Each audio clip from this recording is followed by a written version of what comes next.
It looks like we are live. Amazing. Hello, everybody. I am Hello. so excited to have Bianca Bosso here with us on Beyond the Stack. I'm hearing a bit of an echo. Do you hear it too? No, I'm all good on this end. Okay, cool. Yeah.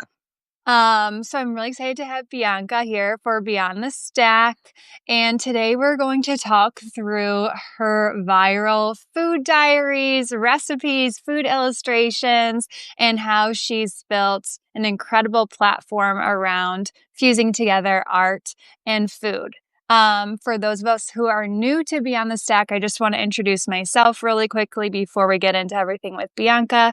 So my name is Jessie Pagliari. I write JPT Health, and it's really about healthy mindset. So we work through many different mindsets and challenges and obstacles that one may face, whether in their personal life, their working life, or their creative life. And we started this podcast to talk with other creators on how they create, mindset challenges that they overcome, their creative rituals, and so on. So we're going to get into that all today with Bianca.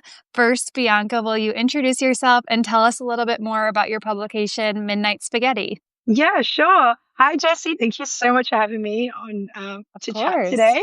I'm Bianca. I guess, yeah, I'm a food illustrator, and I guess at home chef. I fuse art and food together. They're my two passions. And yeah, it just kind of seemed like a natural fusion for me because yeah, they're my two favorite things. I'm originally from Australia, as you can tell from my accent, but I have Italian roots. My dad's Italian; he was born there, and so I draw a lot from my Italian heritage in all the work that I do. I currently live in New York. I've been here for 6 years, and yeah, it's a really exciting place to live, and very loud and vibrant, and it's full of inspiration for me. And yeah, I run a publication called Midnight Spaghetti.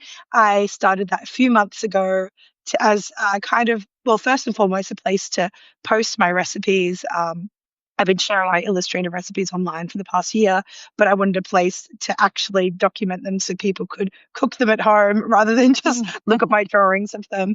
And then it's kind of transformed into this really wonderful space where I can share not only the recipes, but some of my stories, my travels, interact with the community of like-minded people who have the same passions as me. And yeah, it's been a really fun journey on Substack, and I've been enjoying it. I've loved meeting everyone. You can hear from the sirens. Yes, I'm very much in New York at the moment, and yeah, I've it's really good to be here today to chat more about what I do. Oh my gosh. Well, thank you for that introduction.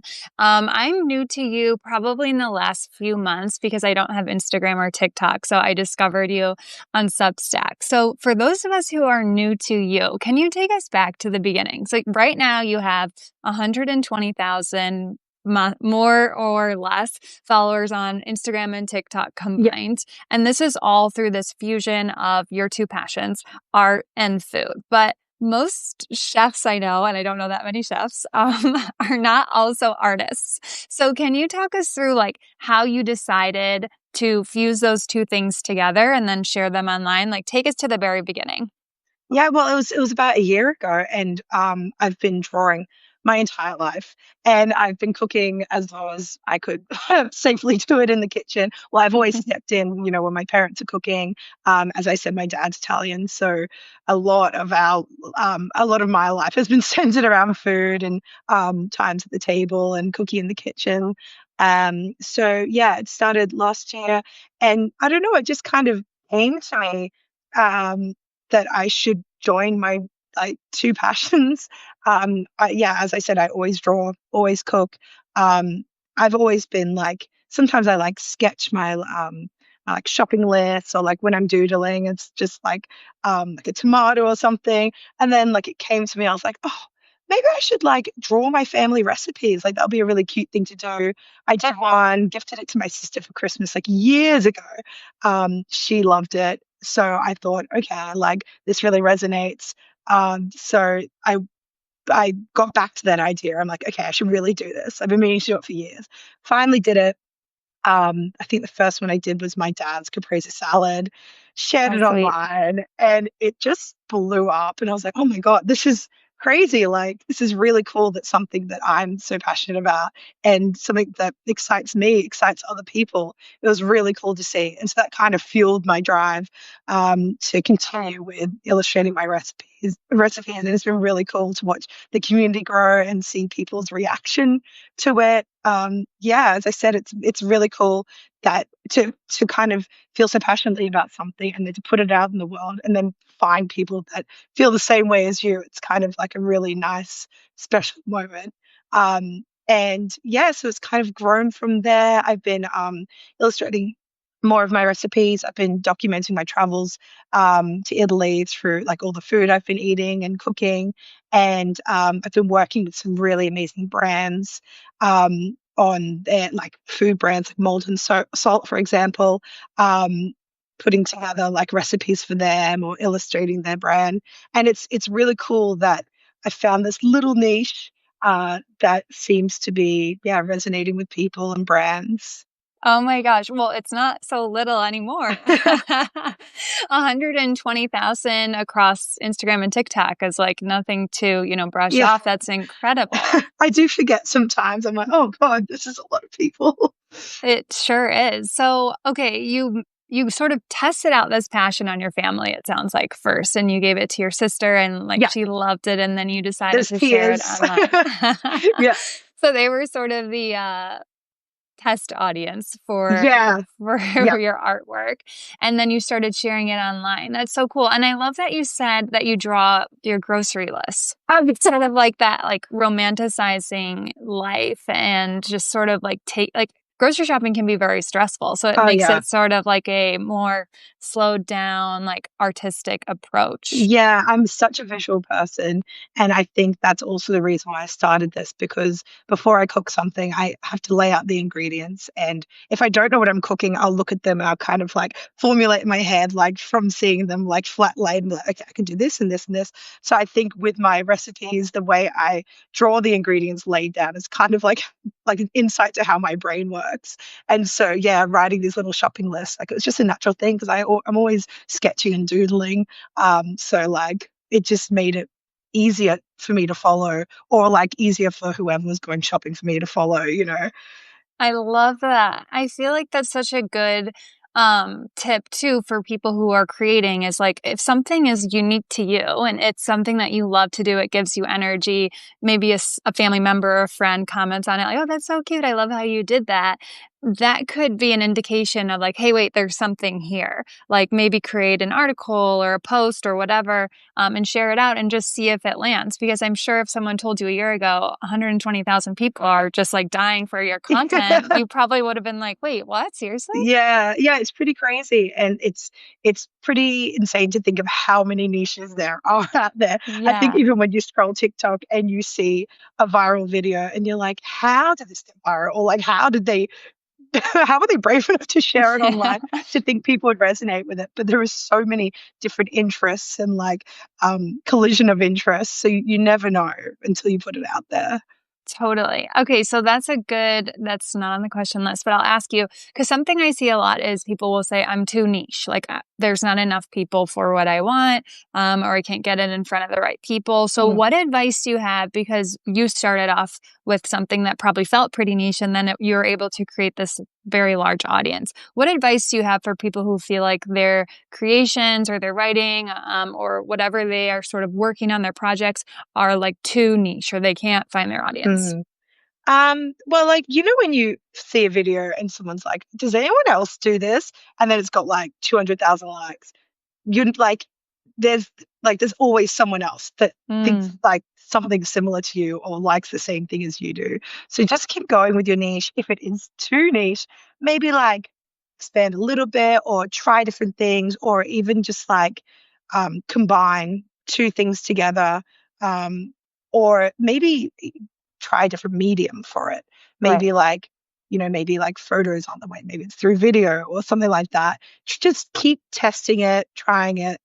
It will work. Something will land. It might even be like the niche of the niche that lands, Yeah. or you know, just throw stuff at the wall and just see what sticks. Yeah, and on that note, so you are drawing like so many beautiful foods. I know why it resonates with me, but why do you think it's taken off so quickly? I mean, 1 year, that's Yeah. incredible. Why do you think it's like resonated with people so much? What is sort of inspiring this like massive and explosive growth? I think there's a few different things. I think first and foremost, well, people like to look at nice things. Secondly, nostalgia is a huge Mm, element to what I do. It's nostalgic for me, but it's also mhm, nostalgic for other people. I get so many comments of people being like, I want to do this with my recipes, or this reminds me of my grandma's recipe, mm, or this reminds me of a book I used to read as a kid, or I miss drawing, I want to start drawing again. mhm, I also think something it's kind of quite important actually in the in for the state that we're in terms of AI, the mhm, explosion of AI, particularly like imagery with AI.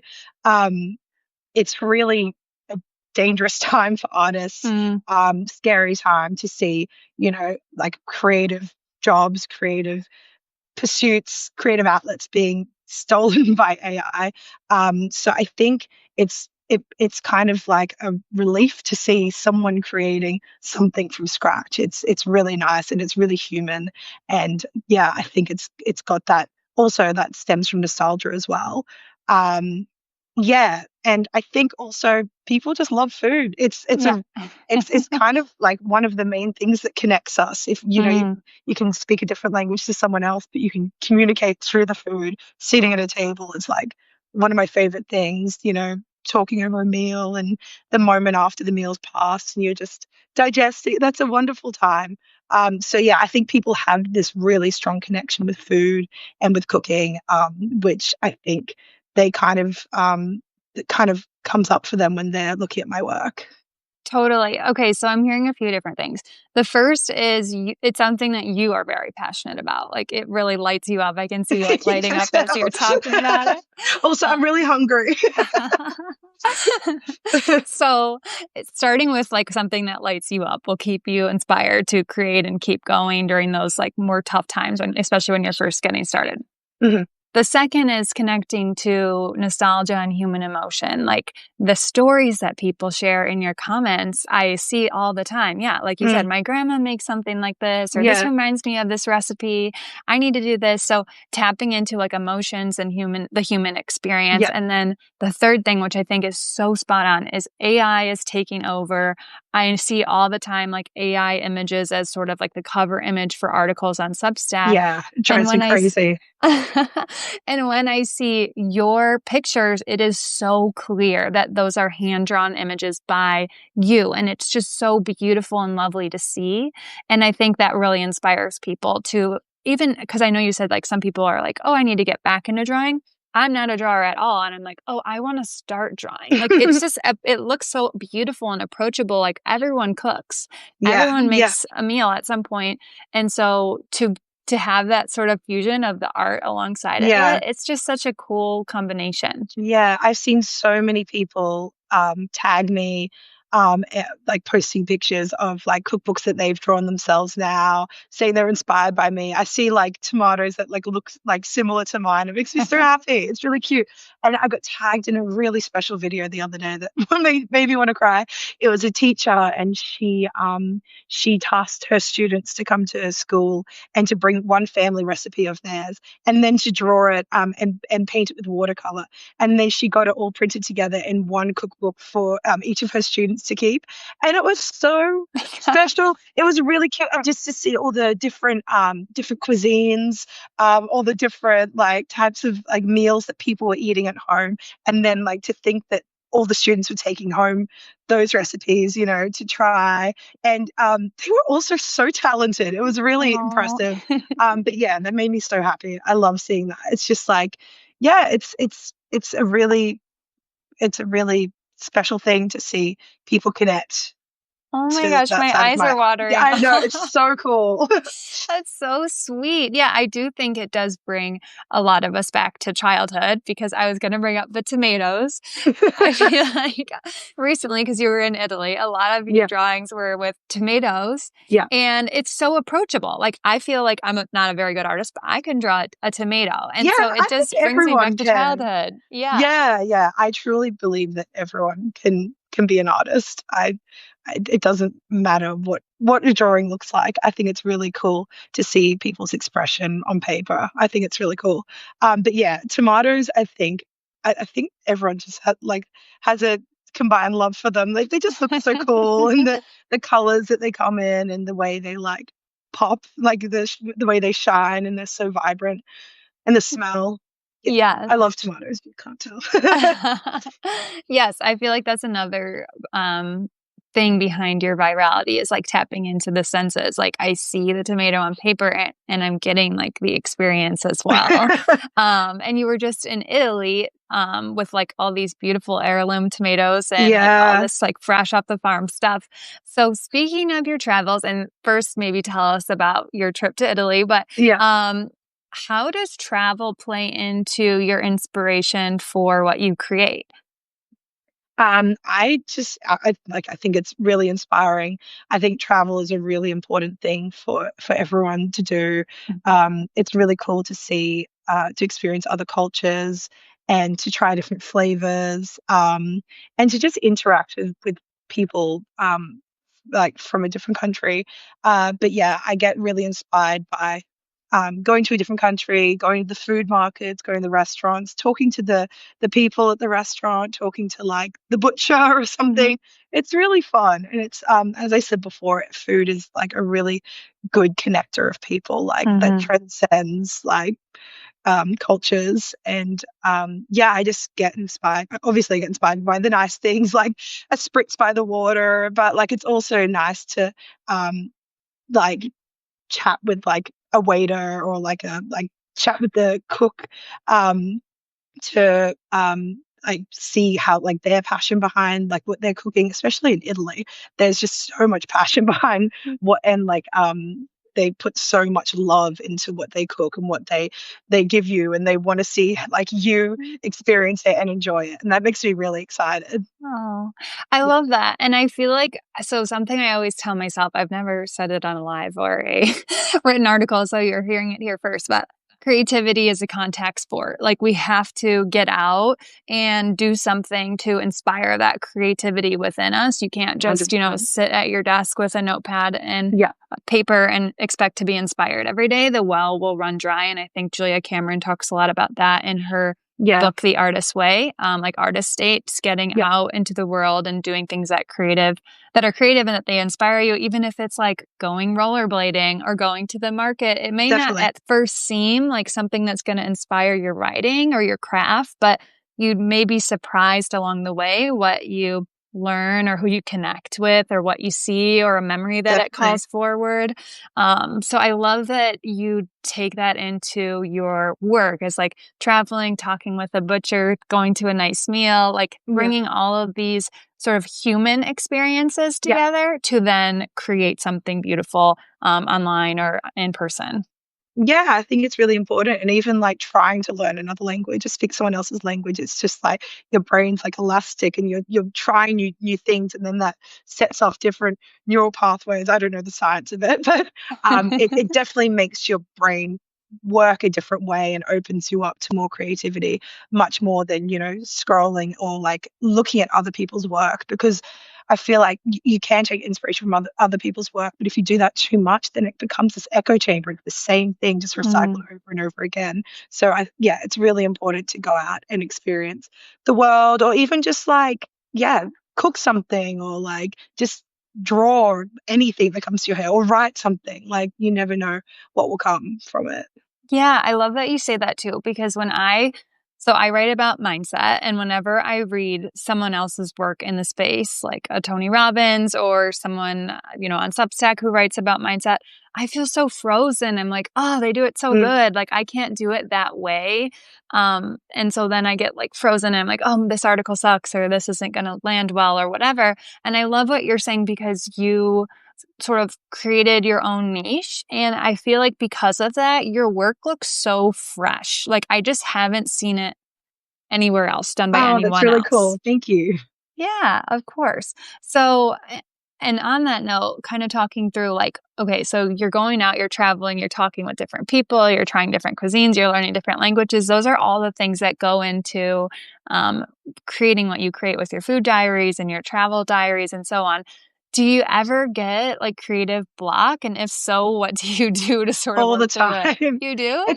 It's not no, it's not necessarily creative block. It's having too many ideas at once. Yeah. That's Uh-huh. that's where I get that's where I come unstuck. If Mm-hmm. I always like my brain never stops and I Mm-hmm. always have so many ideas. You should see my notes app. It's crazy. It just goes on and on and on. Mm-hmm. And yeah, that's where I come unstuck because then I get kind of decision paralysis about what I'm going to do next or how I'm going to Mm-hmm. go about it. Mm-hmm.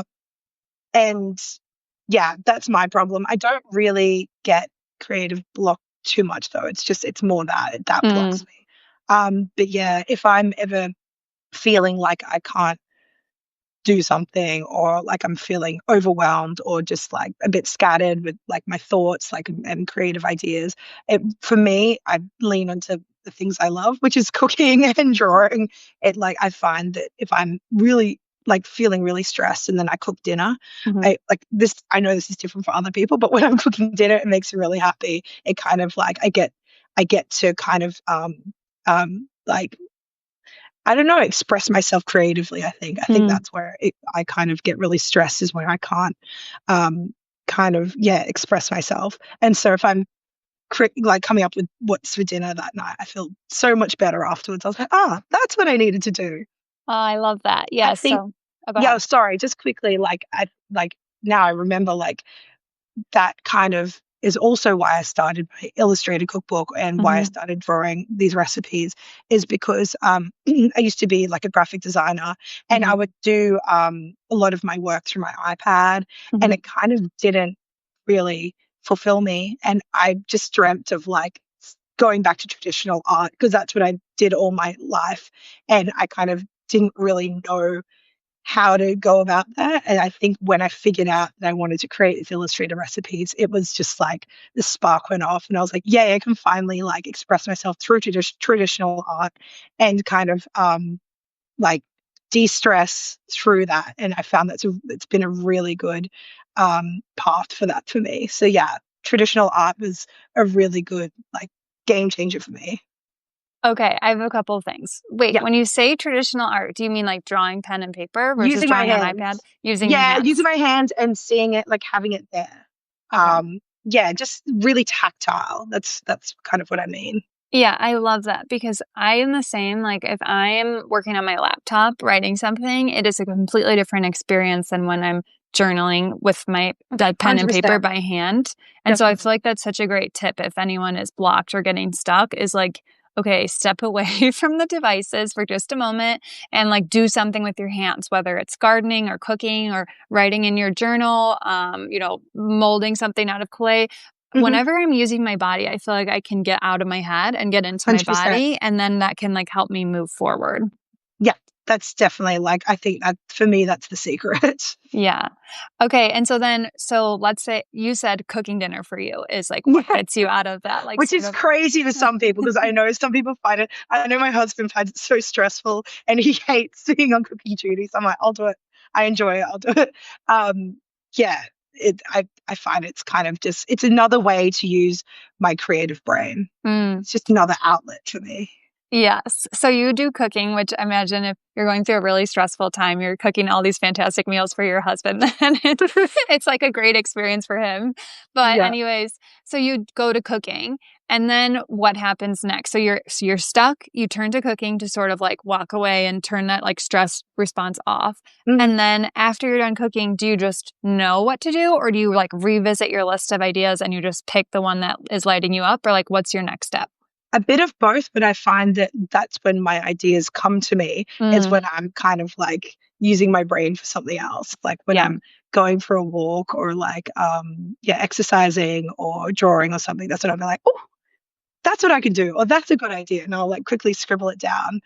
So I feel Yes. like that it kind of it I think it just like opens up the gates Mm. to let my like brain like come up with creative ideas. I love that. Yeah, and I feel like there's such a listening part of being creative. Like it's like, okay, I'm going to go for a walk. I'm going to step away from this and then I'm just going to see what comes Mhm. and really like listen to my body and listen to my mind. For me, if I'm like listening to a podcast or music or whatever, when that's happening, my ideas like can't come through. So I'm like, okay, I just need some quiet to be like Yeah, walking or gardening or doing something, and then yeah, something comes through. It's like that little quiet space I create for yeah. myself. And it's really hard because well, I know I am overstimulated. There's things like Mm. just screens everywhere and so Mhm. much like video, like constant, like the endless scroll on social Mhm. media. And I am addicted to my phone and to Mm. music and to this and that. And so it's really, really hard and scary to switch Mm. off and Mhm. to let your brain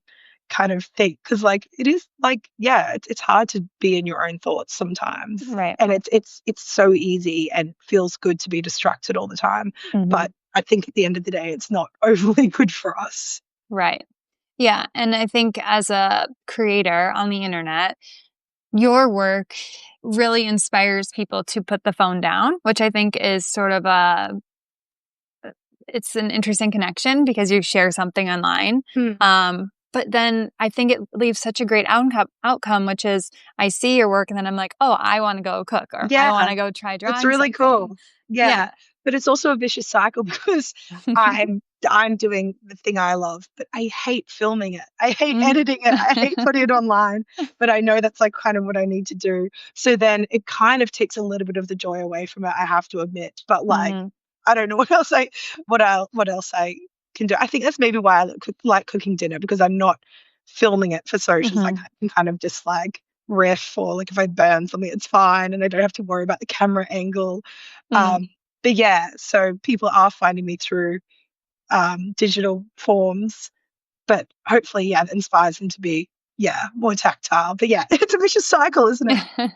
It is, and I feel like it's a good balance. What you're talking about is like having time where we're creating, filming, editing, writing, drafting, whatever it is, and then Yeah, having time where you're stepping away and yeah, doing what you need to do. yeah. Okay, I'm totally off base with all my questions. I'm sorry, I've thrown a lot of No, no, ideas no. around. I love it. Okay, so we talked about so you just hit 6,000 subscribers on Substack. Congratulations. Thank So you. exciting. Can you talk about what you think is driving the growth on Substack versus other platforms? I think there's like a real community on Substack. I Mm, find that I can interact with the people that follow me much more on Substack, and I feel like everyone kind of feels more free to be themselves. I feel like yeah. I do as well. It's like a little bit less manicured, and Mm, it's kind of you can kind of like it's kind of like free flowing ideas. Like if I think of something or like want to share a photo, I'll just throw it up on Substack. And yeah, I think it's just like a much more open, like nice community. Um, and yeah, I think just my readers are very visual people. They love seeing mhm, nice things. It helps that I was just on a beautiful trip to Italy mhm. and was able to share all the wonderful things that I saw on my travels. And yeah, I just think I think Substack is really it's really blowing up, and I think Yeah, it's also kind of like a reflex to like the digital age we're in right now. People are kind of going back to blogging. It's really yeah. interesting, and people want to read more long form articles. I think people are exhausted with the Yeah. short form videos that you see on like TikTok and Mhm, Instagram. So I think yeah, it's definitely a reflex from that, and it's yeah, it's just a really nice um, uh, outlet for people. And it just feels like so much more, I don't know, warm. Yeah. And yeah, I've been enjoying my time in there. Yeah. It's great. I love your work on Substack. Of course, on Instagram and TikTok too, but I feel like on Substack, it's a bit of like a slower approach for everyone, Mhm. where there's not like, I can actually look at your page without having like a million different videos being suggested to me Yeah, from like yeah, other creators. I can just be yeah. present on your page, which I think is so cool. Yeah, and I think it's really cool. Yeah, it's like there's so many amazing creators in Substack as well, and I enjoy Yeah. seeing their content. And I think the algorithm does a really good job too of like showing me, recommending different people to me. Yeah, same here. We love Substack. Thank you, Substack. Yeah, And exciting that Substack just got 100 million in funding, so hopefully new so features good. Yeah. and just new things coming to the app and new ways to connect with other writers and Mm, creators and build the platform and so on. yeah. So that's what's next for Substack. But now let's talk about what's next for you. You have an illustrated cookbook coming out. Can you tell Yeah. us a little bit more about that? Well, like, so I've been working on this illustrated cookbook for a year. So I'm currently like looking for publishers to officially publish it. That is such a long process, and Mhm. I don't expect anything to happen anytime soon. But I get people asking all the time, "When's the cookbook coming out? I want this, I want this, I want this," and I want to keep people happy, and I want to put my work out there. Yeah.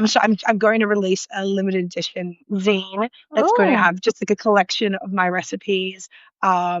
And I don't know how many yet. I don't know what's going to be in there, but there might be some other bits and pieces, just like really fun, colorful, vibrant book that I want people to be able to hold in their hands and to cook from. So yeah, it'll be a limited drop. I'll be releasing more news soon about that. But yeah, it's just something to tide you over while we wait for the full cookbook to come to life. oh my Um, gosh. You heard it here first, everyone. A limited drop is coming. yeah, so I've posted a link on my Substack that people can sign up to the wait list, and you'll be the first to know when it drops. And then yeah, hopefully, yeah, I'm looking forward to having people hold my recipes in their hands and either display it or cook from it, whatever they choose to do. Oh my Um, gosh. I can't wait to order it. I definitely am going to cook from it and display yay, yay. it. I don't know if you know, I also have a clothing and jewelry brand called Bunks. Bunks is I didn't my know that. nickname, so it's my little like alter ego. I'm wearing the earrings. These are one of Oh my them, gosh. How little cute. lobsters. Love. So everything's designed by me, and it's all just an expression of everything I love. So I've got like giant Aperol Spritz t-shirts and tomato tank tops. I also sell stickers on there. Like I've got little recipe sticker sheets on there. Oh, cute. And I sell lots of prints from my illustrated cookbook that people have been loving. So yeah, that's really cool. Good. So I will be adding more things to my online website, bunks.net. Couldn't get .com, but I'm still fighting for it. Bunks.net, BUNX. And then I love to throw events. I have a party called Spaghetti Disco, which is so much fun. So I'm looking at throwing another one of those. And I'm also looking at doing another cookbook craft club, which is where people come together and color in recipes from my cookbook, but also illustrate their own cookbooks. And it's a really cute event. And everyone who comes is so lovely. And it's just really nice to share a drink and have a chat and just like see everyone just like lock in and like ask me questions about how to like illustrate a tomato. It's yeah, really lovely. So I'm looking at doing another one of those. So yeah, Oh my if you live in New gosh. York, yeah, just look out for my events because they're really fun and yeah, I really enjoy doing them.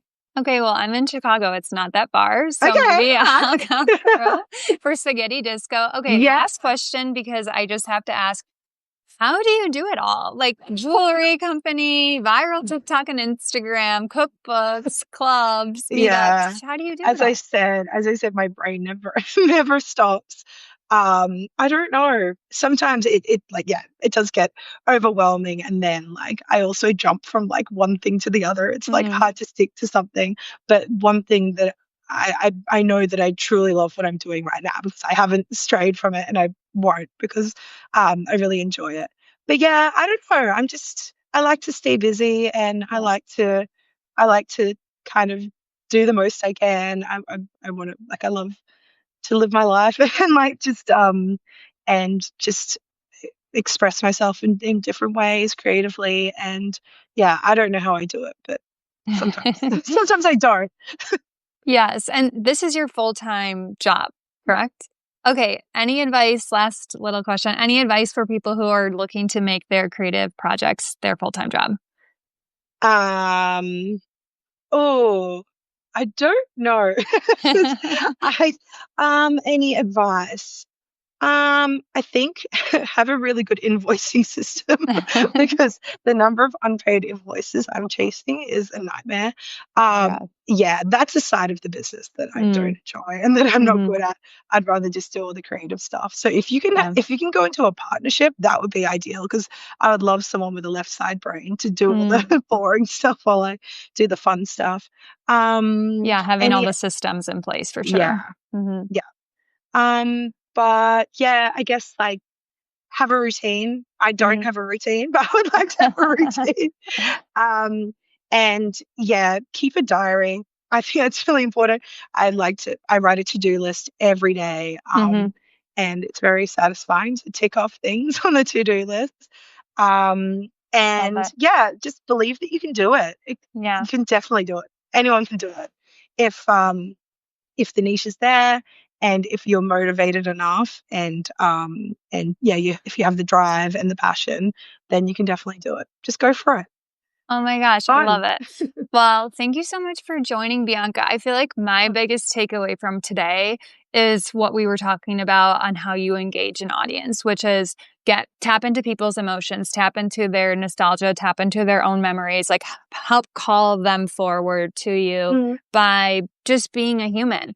Embracing that human side with whether it's your drawing, your writing, maybe you have a video of yourself, maybe you have a voiceover, just something to show like there's a real human behind this. This is yeah. handmade, handcrafted, DIY, and just bringing people in, like whether Mhm. it's that disco spaghetti club, whether it's Yeah. like a meetup, or whether it's Yeah. how to do this drawing on your own, just really giving people an approach to be hands on with their own life, I feel like is Yeah. really landing well with what you're creating. And it's really, really inspiring.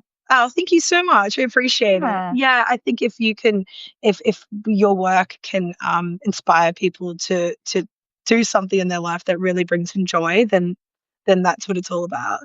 I love it. Yeah. All right. Well, thank you so much for your time today, Thank you Bianca. so much. Thank you, It was such everyone, a for pleasure. joining. Oh, yeah, it was so much fun for me too. I learned a lot, so I have a lot to reflect on. For those who joined late, because we ticked up from 20 to almost 50 people, you can receive the replay tomorrow, and I'll have timestamps of the conversation. So if you hit the subscribe button, I will send that out to you. And then also looking forward to next week, we have Olivia Munter, and she's going to be talking about her book deal. So very exciting. Thank you, everyone, for joining. Thank you so much, Bianca. I had a great time chatting Thank with you. you. Thank you so much. Yes. Thanks Have a everyone for good day, joining. everyone. Bye. Bye. Bye.